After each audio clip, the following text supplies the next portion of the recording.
नमस्कार, स्वागत है आप सभी का हिंदुस्तान न्यूज में। मैं हूं आपके साथ बीना। हम मौजूद है अभी महेश सवाना जी की कोठी पे। आज ओजोन के मुद्दे पे हम महेश सवाना जी से बातचीत करेंगे। जैसे कि महेश सवाना जी ने बताया है, जो ओजोन लगा है ये सांसद रामवीर बिधूड़ी जी के वजह से लगा है। ये तलवार जो सबके सर पे लटकी हुई है, ये सांसद रामवीर सिंह बिधूड़ी की वजह से लटकी है। आइए बातचीत करते हैं महेश सवाना जी से। आप भी पूरी वीडियो में सुन सकते हैं कि अवाना जी ने क्या कहा है ओजोन के मुद्दे पे। आप बने रहिए मेरे चैनल के साथ। मेरे चैनल को लाइक करें, सब्सक्राइब करें, ज़्यादा से ज़्यादा वीडियो को शेयर करें ताकि मैं आप लोगों तक आगे की ऐसी वीडियोस पहुंचाती रहूं। धन्यवाद।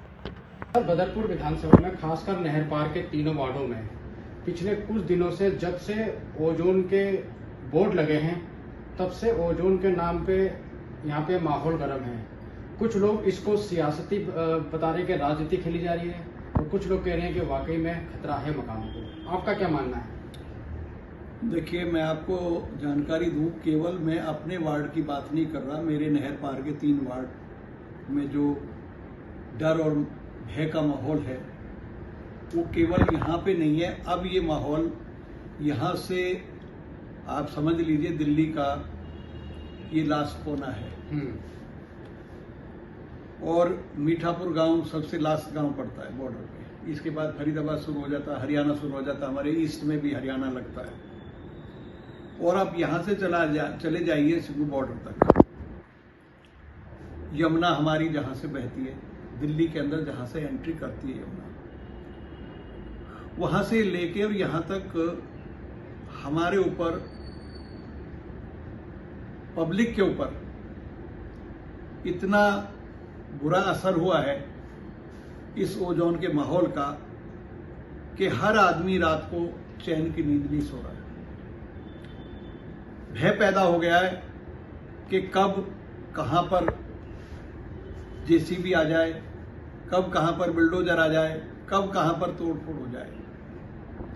मेरा ऐसा मानना है कि यमुना, पीछे जो मैंने पेपर के माध्यम से या टीवी चैनलों के माध्यम से सुना, अलग अलग तरह के बयान लोग करते हैं, चाहे वो सरकारी लोग हों, चाहे वो राजनीतिक लोग हों, चाहे वो पुलिस के लोग हों, चाहे एमसीडी के लोग हों, चाहे जहां क्षेत्र डीडीए का वहां डीडीए के लोग हों। तो यहां पर हाल क्या है? हाल ये है कि सब अपनी अपनी तरह की बात कहते हैं। तो मैंने पीछे जो पढ़ा और सुना कि भाई यहां तक किसी ने कहा कि ये जहां तक यमुना पहले जाती थी, यमुना का पानी जहां तक पहले बाढ़ क्षेत्र जहां तक होता था, वहां तक ये सब ओजोन है। मैं उन लोगों से ये पूछना चाहता हूं कि बस अड्डे के अंदर जो अंतर्राष्ट्रीय हमारा बस अड्डा है उसके अंदर भी पानी घुसता है, लाल किले की दीवार के साथ से भी पानी घुसता है, और ऐसा कहते हैं कि कभी कभी लाल किले के अंदर भी पानी होता था। जहां आज हमारा सेक्रेटेरिएट बना हुआ है विधानसभा, उसके अंदर भी पानी आता है। इंदिरा गांधी जो स्टेडियम है उसके अंदर भी पानी आता है, उसके अगल बगल भी पानी आता है। यानी पूरा जो हमारा ये रिंग रोड है,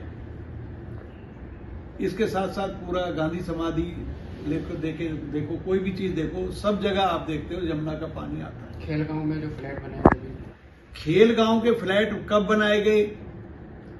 जब एशियाड 82 हुआ, उसके बाद में दूसरे फ्लैट बनाए गए यहां पे यमुना के अंदर। और आप देखिए अक्षरधाम मंदिर कहां पर है? यमुना के पुस्तक के साथ। अभी मैं बार बार एक बात कहता हूं, किसी भी चैनल के माध्यम से कोई पूछता है तो मदनपुर खादर के अंदर जो दिल्ली के अंदर से झुग्गियां उठाई गई, वालों को यहां पे 12 गज और 22 गज के प्लॉट दिए गए, वो डीडीए द्वारा दिए गए। तो वो जो फ्लैट हैं जहां उनके मकान, उनको प्लॉट दिए गए थे, प्लॉट में उन्होंने मकान बनाए अपने। तो बिल्कुल मदनपुर खादर, कालिंदी कुंड से लेके मदनपुर खादर के एरिया में जो फ्लैट बने हुए हैं वो पुस्ते के बिल्कुल मेरे ख्याल से 10 मीटर भी दूर नहीं है। तो एक तरफ तो ये कहते हैं कि 10 मीटर पे ये खुद वहां पर लोगों को प्लॉट दे रहे हैं, उसको कॉलोनी को अप्रूव करके प्लॉट दे रहे हैं, और दूसरी तरफ मीठापुर गांव, हरिनगर गांव, जैतपुर गांव या हमारी जो कॉलोनियां हैं, या आप आगे चले जाइए जगतपुर गांव, जितने भी गांव हैं, इस पुस्ते के साथ साथ सबको ये ओजोन बता रहे हैं। अरे भाई, जब यमुना का पुस्ता बन गया उसके बाद तो बाढ़ कभी इधर आई नहीं। बशर्ते बाढ़ लाल किले के पास जो हमारा रोड है उसके ऊपर पानी आ जाता है, सब चीज आ जाती है, वहां पानी आता है, यहां तो कोई पानी भी नहीं आता। और यमुना का जो दायरा है, अभी तक भी जो हमारे पास जानकारी है वो ये है कि जो यमुना का क्षेत्र है उसके 300 मीटर का दायरा वो आर्द्रता कहलाता है, यानी नमी वाला एरिया कहलाता है। और वो आर्द्रता नमी वाला एरिया कहां हो गया? उधर यूपी में नोएडा साइड में पुस्ता बंधा हुआ है और इधर दिल्ली में हमारी तरफ पुस्ता बंधा हुआ है। तो दोनों पुस्ते के बीच में यमुना बहती है। उसके अंदर अगर कोई कॉलोनी है, उसके अंदर कोई गांव है, उसके अंदर कोई मकान है, तो उसको आप ओजोन में मान सकते हैं। ये एक सरकारी तंत्र की, राजनीतिक लोगों की एक पॉलिसी है कि लोगों को किस तरह से लोगों को लूटा जाए। लोग, भारतीय जनता पार्टी से मैं भी संबंध रखता हूं, लोगों ने बीजेपी को वोट इसलिए नहीं दिया था कि आप आएंगे और हमारे साथ इस तरह का व्यवहार करेंगे। अगर आप दिल्ली के अंदर आज चुनाव कराएं तो भारतीय जनता पार्टी कहीं भी नहीं टिक पाएगी। भले ही कोई पार्टी उनको पसंद ना आए, लोगों को चाहे उनको इंडिपेंडेंट लोगों को जिताना पड़े, लेकिन भाजपा से आज की दिन इतने लोग खपा हैं कि दिल्ली का विनाश कर दिया।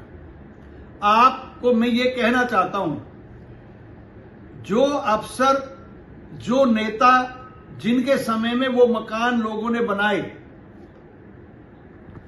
उस समय उस एसएचओ की, उस फील्ड अफसर की,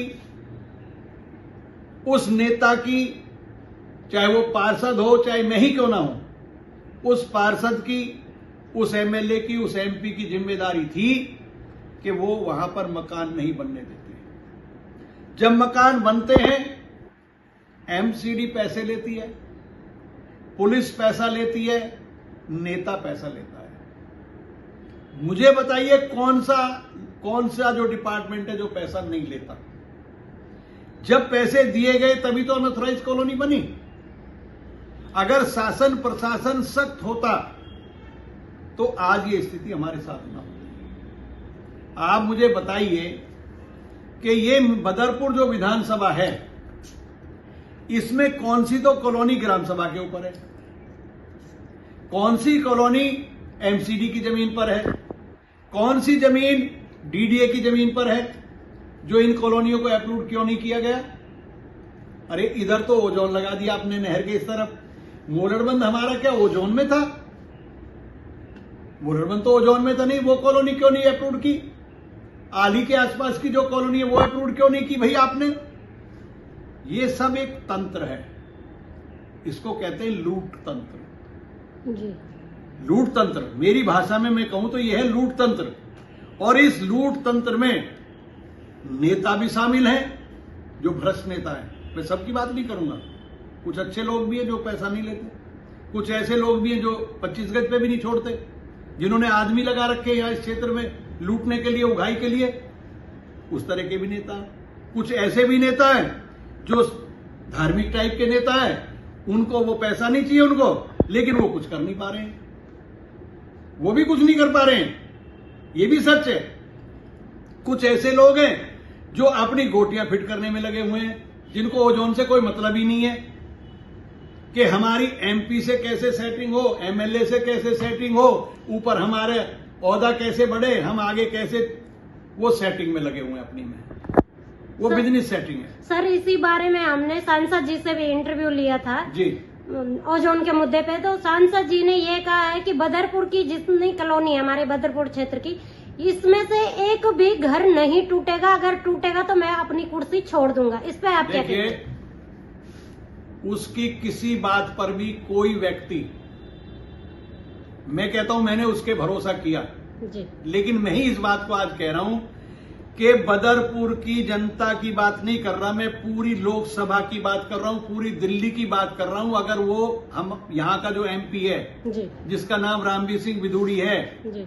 उसकी किसी भी बात पर कोई भाई, कोई क्षेत्रवासी, कोई लोकसभा का कोई भी व्यक्ति उसकी बात पर भरोसा ना करे। क्यों?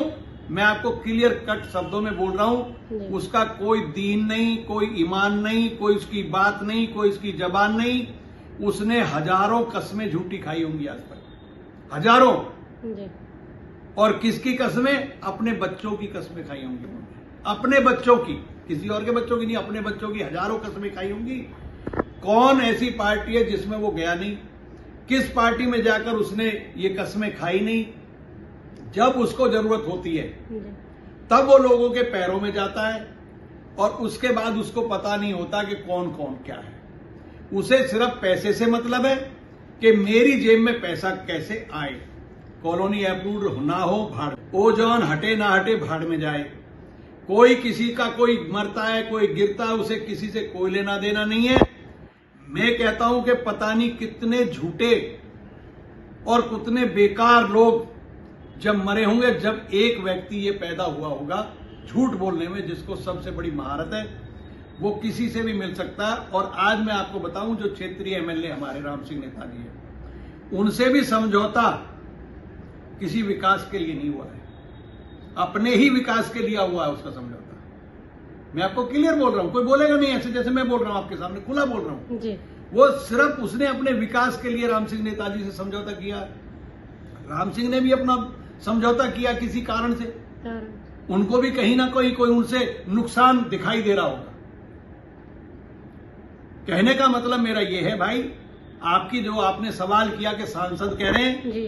तो सांसद क्या कह रहा है उस बात का तो कोई भी पत्रकार, कोई भी न्यूज़पेपर, कोई कुछ भी अगर वो कहता है तो समझ लो इसकी बात का कोई भरोसा मत करना। मतलब एकदम महाझूठा आदमी है। कहने का मतलब ये है कि ओजोन की तलवार ये लटकती रहेगी ये हमेशा। ओजोन की तलवार जब तक ये आदमी जिंदा है या जब तक इसकी चल रही है, ये इस क्षेत्र को पनपने नहीं देगा। 2019 में आप ही की सरकार ने, केंद्र सरकार ने जी इधर की कॉलोनियों को पास कर दिया था, 1769 कॉलोनियां जब पास हुई थी जी। और अब जो 2026 में बजट आया है भारत सरकार का, उसमें 1511 रह गई है, बाकी कॉलोनियां हटा दी है। क्या ये एक गलती से हो गया है? राजनीतिक ये गलती से नहीं हुआ है, ये जानबूझकर किया गया है। यही हमारा जो सांसद है, ये डीडीए की कमेटी का सदस्य है, जहां से फाइनल होना है। हमारी एक सब कॉलोनियों के नक्शे जमा हमारी के, हमारी जितनी भी कॉलोनी है, जिस समय शीला दीक्षित की सरकार थी उस समय पर राजकुमार जी शहरी विकास मंत्री थे, उनके यहां यही बिधूड़ी जी हमारे एमएलए थे उस टाइम पे। आम 2003 में जीते थे, 2003 से लेकर 2008 तक ये हमारे विधायक रहे यहाँ के बदरपुर के, हम भी इनके साथ थे।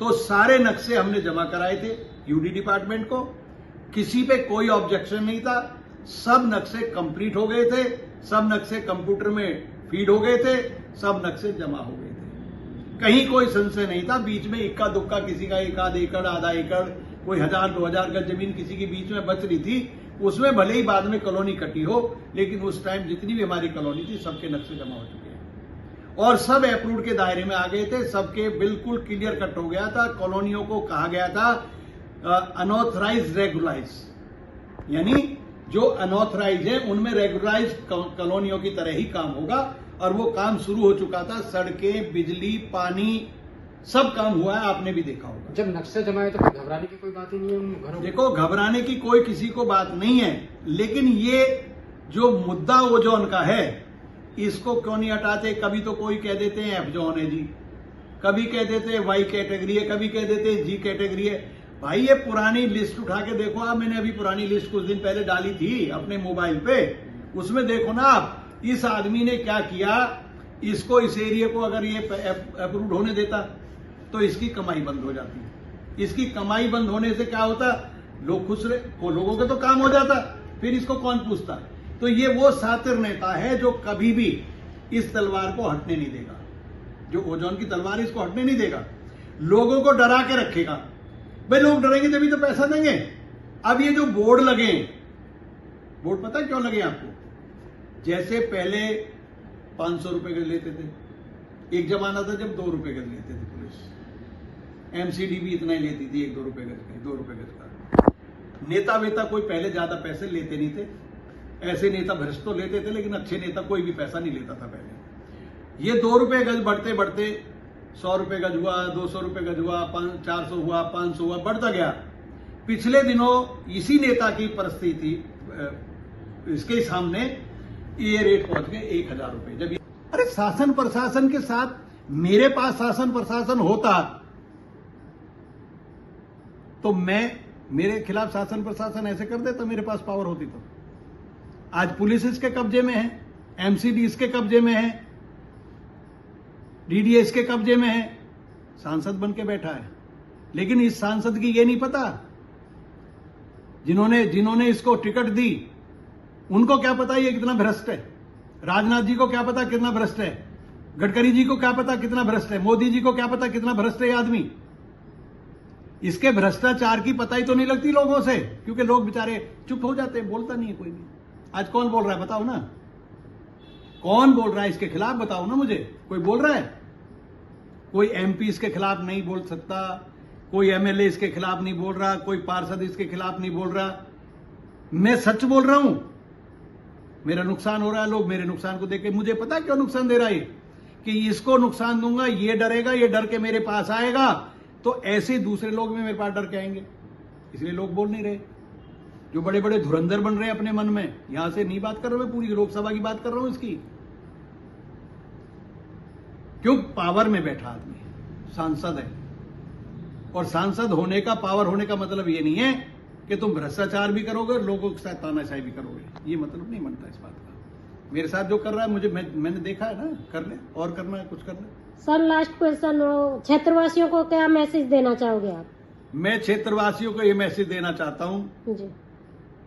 मैसेज तो सब जानते हैं, खैर फिर भी मैं कहना चाहता हूं, रामवीर विधूड़ी का पतन निश्चित है।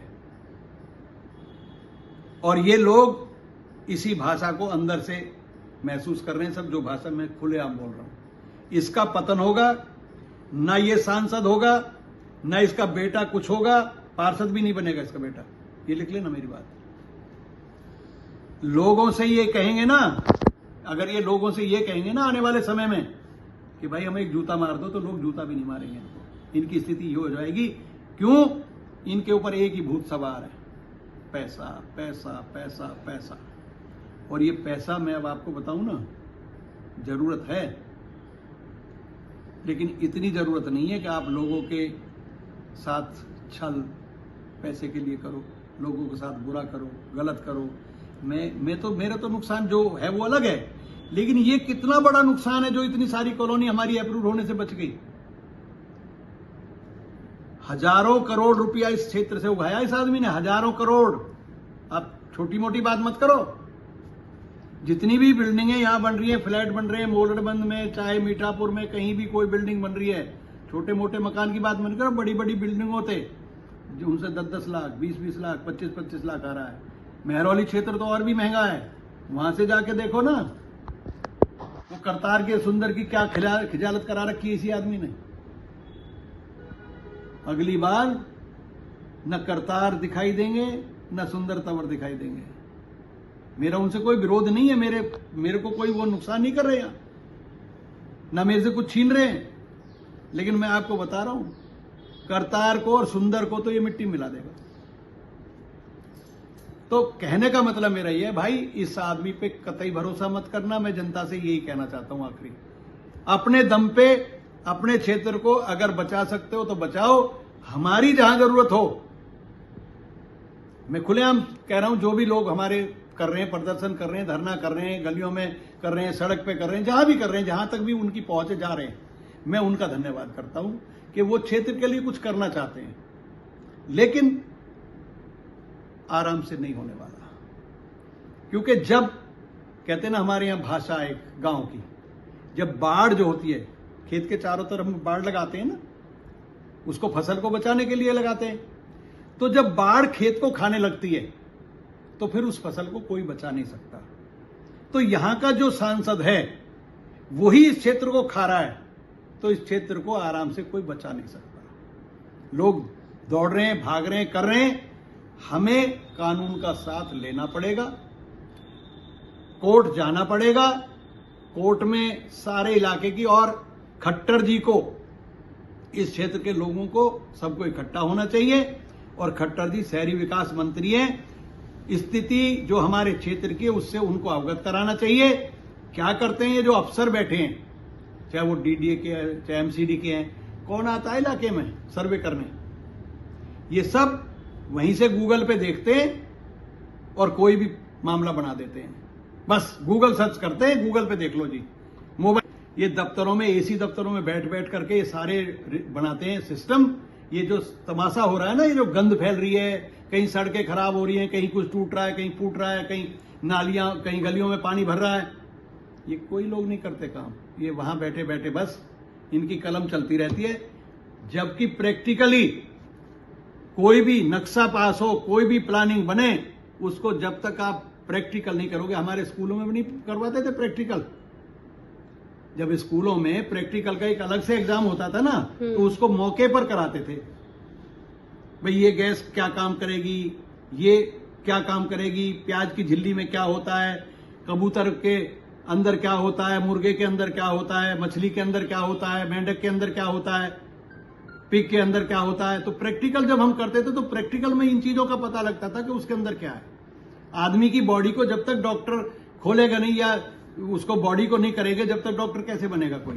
पुरानी बॉडियों को खोल के तो देखते हैं जो डेथ हो जाती है, उनको पूरा खोलते हैं, उनका बाकायदा प्रैक्टिकल करते हैं डॉक्टर, देखते हैं भी क्या चीज क्या काम करती है, कैसे करती है, कैसे उसका आकार होता है, प्रकार होता है। तो हर चीज को जब तक आप मौके पे नहीं देखोगे जाकर के, वो कामयाब नहीं मिलेगी आपको। उसको मौके पे, फील्ड पे जाओ, साइड पे जाओ, सड़क पे जाओ, कॉलोनी में जाओ, उसको देखो उनकी क्या स्थिति है।